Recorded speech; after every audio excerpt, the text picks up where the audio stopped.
अपहर अमित अपहर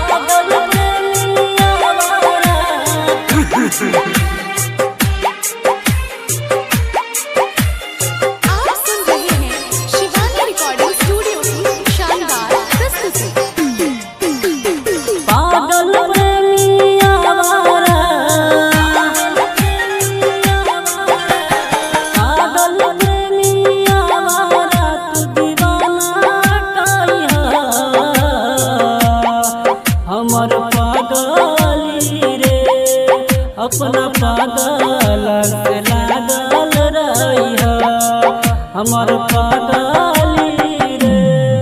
अपना पागल से लागल रहिया हमर पागली रे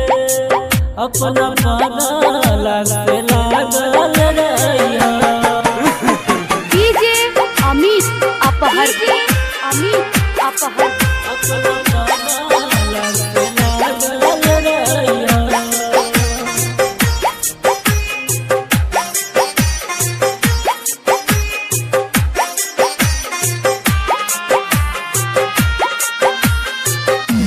काली है झगड़ा भोले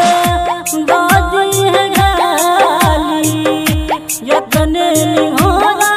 छोड़े तोरी है जानियारी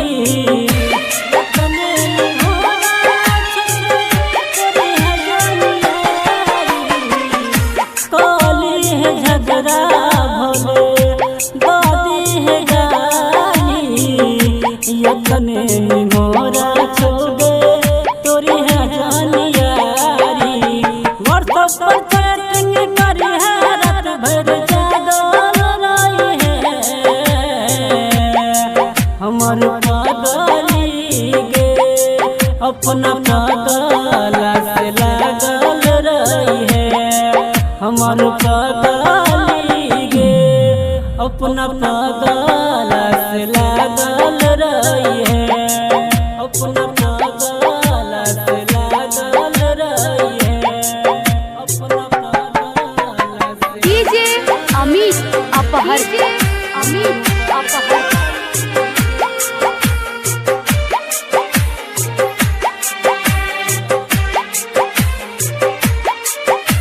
आप सुन रहे हैं शिवानी रिकॉर्डिंग स्टूडियो की शानदार प्रस्तुति।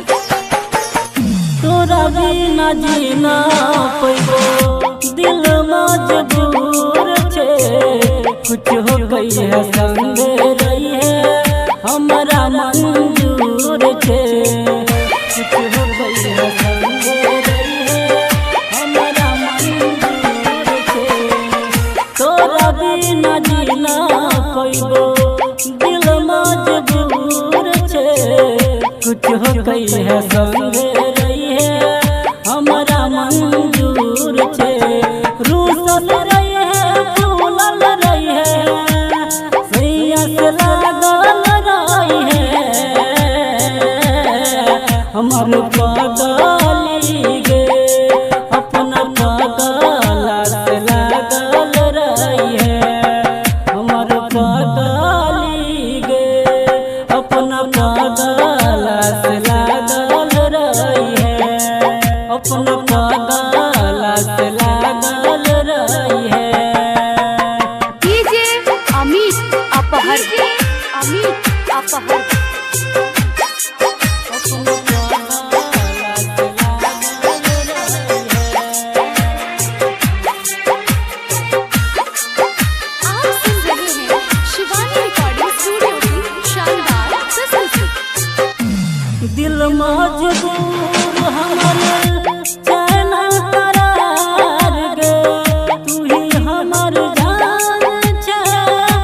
तू ही परान गे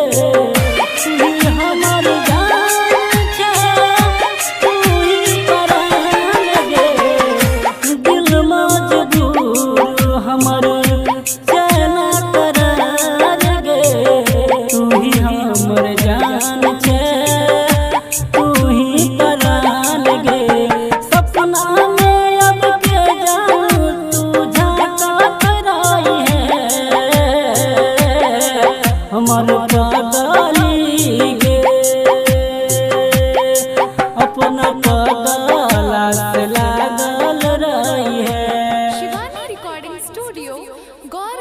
चौक।